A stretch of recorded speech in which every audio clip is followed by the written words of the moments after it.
안녕하세요. 오늘은 요한복음에 나오는 아주 흥미로운 역사 하나를 깊이 파고들어 보려고 합니다. 예수님께서 5천 명을 먹이시는 엄청난 기적을 베푸셨는데 바로 그 사건 때문에 수많은 제자들이 그를 떠나버렸거든요. 대체 어떻게 된 일일까요? 네, 바로 이 질문에서 오늘 이야기를 시작해 보려고 합니다. 보통 기적을 보면 믿음이 더 커져야 할 텐데 결과는 정반대였죠. 헌신이 아니라 배신으로 이어진 이 기적, 그 놀라운 반전의 이유를 지금부터 함께 파헤쳐 보겠습니다. 자, 이 미스터리를 풀기 위해서 먼저 기적의 배경에 숨겨진 당시 유대인들의 기대를 살펴볼 거고요. 그 다음엔 예수님과 군중의 시각이 어떻게 충돌했는지 비교해 볼 겁니다. 그리고 예수님의 정말 충격적인 선언의 의미를 파헤친 뒤에 이 모든 게 오늘 우리에게 어떤 의미가 있는지도 알아보겠습니다. 자, 그럼 첫 번째 이야기부터 시작해 볼까요? 먼저 그날의 상황을 한번 머릿속에 그려보죠. 어마어마한 군중이 모였고 정말 놀라운 기적이 일어났습니다. 그런데 그 결과는 아무도 예상하지 못했던 방향으로 흘러갔습니다. 사건의 흐름을 한번 보세요. 처음엔 기적이었죠. 떡 5개와 물고기 2마리로 5천 명을 먹이셨으니까요. 당연히 사람들은 열광했고 심지어 예수님을 억지로 왕으로 삼으려고까지 했습니다. 그런데 예수님께서 이 기적의 진짜 의미에 대해 설명하시죠. 분위기가 완전히 바뀝니다. 결국 수많은 제자들이 이건 너무 어렵다 하면서 등을 돌리고 말았죠. 아니, 사람들의 반응이 왜 이랬을까요? 이걸 이해하려면 우리는 잠깐 시간을 거슬러 올라가서 당시 유대인들이 품고 있던 간절한 기대가 무엇이었는지 먼저 알아야 합니다. 그들은 그냥 배가 고팠던 게 아니었어요. 그들은 역사가 훨씬 더 위대한 규모로 반복되기를 기다리고 있었습니다.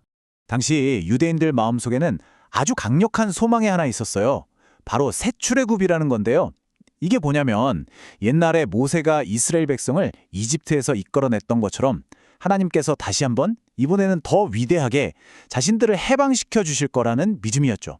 그리고 그 중심에는 당연히 새로운 모세, 즉 메시아가 있었습니다. 이 표를 보시면 그 기대가 한눈에 들어오는데요. 크게 4가지였어요. 첫째는 모세 같은 위대한 지도자가 나타나는 것. 둘째는 시내산 언약을 잇는 새 언약. 셋째는 예배의 중심인 성전의 회복. 그리고 마지막으로 로마의 압제에서 벗어난 해방된 땅이었죠.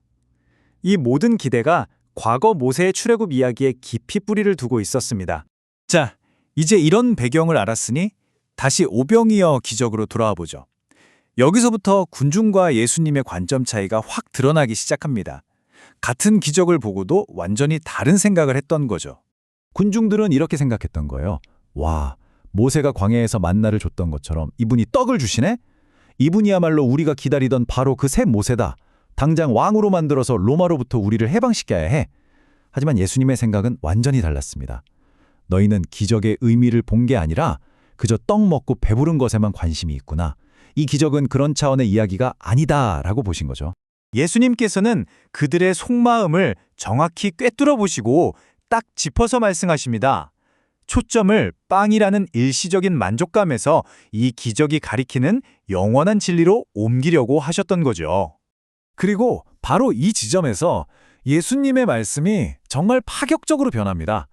사람들의 새 모세에 대한 기대를 단순히 채워주시는 걸 넘어서 그 기대를 완전히 박살내버리시거든요. 이 차이가 정말 중요합니다. 모세는 말하자면 하늘에서 내려온 선물을 전달해준 사람이죠. 인간 선지자로서 하나님의 통로 역할을 했을 뿐입니다. 하지만 예수님은 뭐라고 하셨죠? 내가 바로 그 선물 자체다. 내가 바로 생명의 떡이다. 이렇게 선언하신 겁니다. 예수님은 아주 선명한 비교를 하세요. 옛날 광야에서 조상들이 먹었던 만나는 먹어도 결국엔 죽는 그런 일시적인 거였잖아요. 하지만 내가 주는 이 생명의 떡은 영원한 생명을 준다.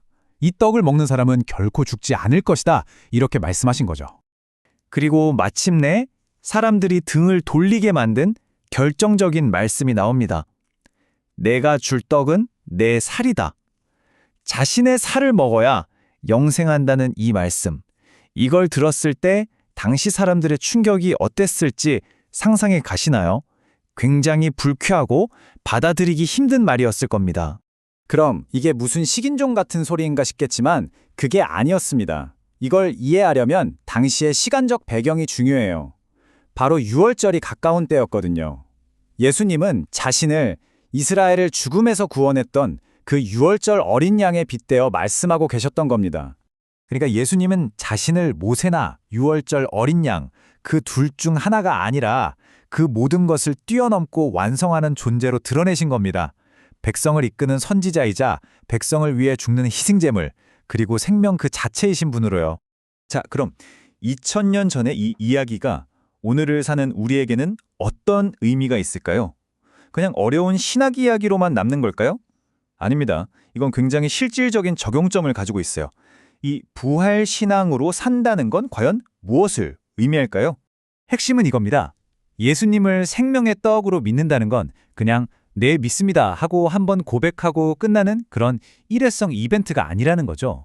이건 우리가 매일매일 살아가는 삶의 방식 그 자체의 기초가 되어야 한다는 뜻입니다. 그럼 구체적으로 어떻게 할 수 있을까요? 여기 두 가지 방법이 있습니다. 첫 번째는 일상 속에서 의식적으로 질문을 던지는 거예요.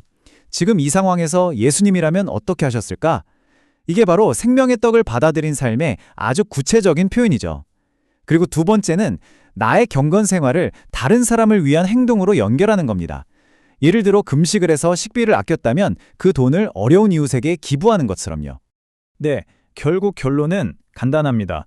진짜 부활 신앙을 가졌다는 궁극적인 증거는 바로 자신을 생명의 떡이라고 부르셨던 그분을 점점 더 닮아가는 삶, 그 자체인 거죠. 자, 오늘 이야기를 마무리하면서 여러분 각자에게 질문을 하나 드리고 싶습니다. 여러분의 삶에서 여러분을 진정으로 살게 하고 영적인 힘을 주는 그 생명의 떡은 과연 무엇입니까? 한번 깊이 생각해 보시면 좋겠습니다.